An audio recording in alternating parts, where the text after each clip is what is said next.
Sir municipal commissioner గారికి 34వ ward సచివాలయం రాయన్ నగర్లో చేనేత పింఛనీలు, హ్యాండిక్యాప్డ్ పింఛనీలు ఫేక్ పింఛనీలు పెట్టారు. నేతన నేస్తంది కూడా 30 పింఛనీల పైన 30 నేతన నేస్తం బిల్లులు కూడా ఎక్స్ట్రా వేసినారు.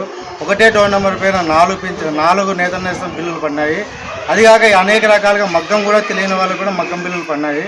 కనీసం కూడా చేనేతది పింఛని అంటే చేనేత గురించి అసలు తెలియని వాళ్ళు కూడా పింఛని తీసుకుంటున్నారు. అసలు హ్యాండిక్యాపే కాదు, హ్యాండిక్యాప్డ్ కింద వాళ్ళు కూడా పింఛని తీసుకున్నారు.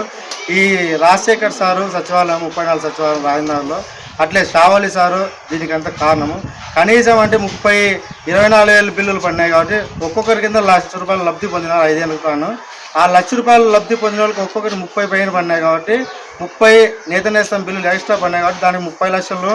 అట్లే పింఛని హ్యాండిక్యాప్డ్ కింద చేనేత పింఛని కింద పెట్టి దాన్ని 20 లక్షల పైన ఫ్రాడ్ చేసిన మొత్తం 50 లక్షలు రాయనగర్లో 34 సచివాలయంలో జరిగింది, ఫ్రాడ్ జరిగింది. ఇది మున్సిపల్ కమిషనర్ గారికి కానీ, సత్యకుమార్ గారు కానీ, పట్టాశ్రామ్ గారు కానీ దీనిపైన ఎంక్వైరీ చేసి దీనిపైన విచారణ చేసి ప్రజల సొమ్ముని కాపాడేదానికి మీరు సాయశక్తిలో ప్రయత్నించాలని.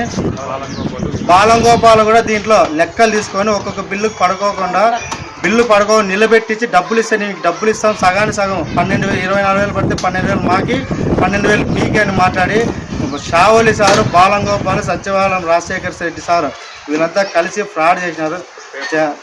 కానీ సాక్ష్యాలు కూడా ఇదిగో నేత నేస్తంలో ఫ్రాడ్ జరిగేది ఎవరు కాదు ఇచ్చినది కూడా.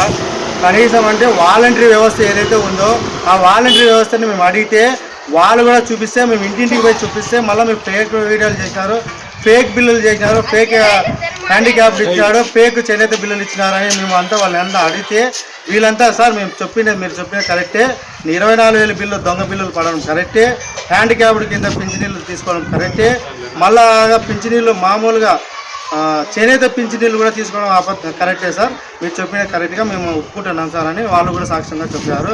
మాకు మెసేజ్ కూడా ఇచ్చినారు. మేము కూడా 3-4 సార్లు ఇంటింటికి పోయి తిరిగినాము.